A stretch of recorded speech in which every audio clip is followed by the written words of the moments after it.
इसका मुख्य उद्देश्य तो जो सब्जेक्ट दे रखा है उसमें स्पष्ट कर दिया गया कि अम्बेडकर एक्ट इंडिया 2047 का जो मेन मोटो यही है कि भारतीय संविधान में जो प्रदत्त अधिकार है प्रत्येक आम व्यक्ति के लिए उनको अक्सर से पालन करना और जो समता स्वतंत्रता बंधुत्व पर आधारित समाज की संकल्पना बाबा साहब अम्बेडकर ने की थी उसको व्यवहार में लाना। तो उसका मेन तो उद्देश्य यही है। वामसेक के बारे में सब विदित ही आपको कि वामसेक एक वैचारिक संगठन है जो देश के लिए अपने संवैधानिक दायित्व को पूरा करता है। प्रत्येक व्यक्ति भारत का हमारे लिए एक परिवार एक बंधुत्व के भाव पे हम काम करते हैं। प्रियम्बल में स्पष्ट लिखा हुआ है कि हम भारत के लोग भारत को एक जो संवैधानिक भारत के रूप में विकसित करने का जो हमारा विजन है उसको पूरा करने के प्रति ये अधिवेशन रखा गया। उसमें मुख्य बात ये रखी गई है कि संविधान सर्वोपरि है। आपने विषय को देखा होगा संवैधानिक भारत वर्सेस सांस्कृतिक भारत, अर्थात संवैधानिक भारत और सांस्कृतिक भारत में क्या डिफरेंसेस है, ये थोड़ा विषय आ सकता है आपके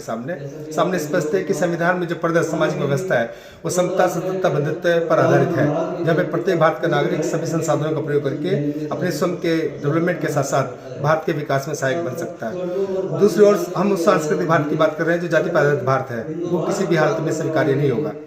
तो केवल समानता आधारित समाज की संकल्पना ही 2047 का एक विशेष अभियान है। सर जमुनी स्तर पर सर आगे से आप लोग की सर रणनीति क्या रहेगी और सर क्या सर आप लोग की आगे के साथ क्या सोचा आप लोगों ने कैसे क्या उसको देखिए आप जानते हैं कि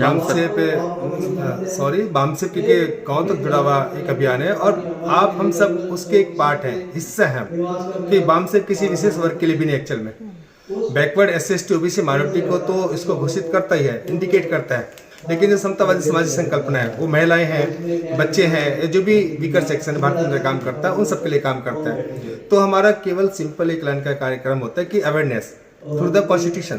संवैधानिक मूल्यों को आधार मानते हुए उसकी मर्यादा का पालन करते हुए भारत की सरकारें या भारत के द्वारा लोगों द्वारा चुनी सरकारों को उनके संवैधानिक दायित्व को पूरा करने के प्रति सचेत करना, उनको अवगत कराना और भारत को एक विकसित राष्ट्र की श्रेणी में लाना उस मूल्य के साथ जहाँ पे समाज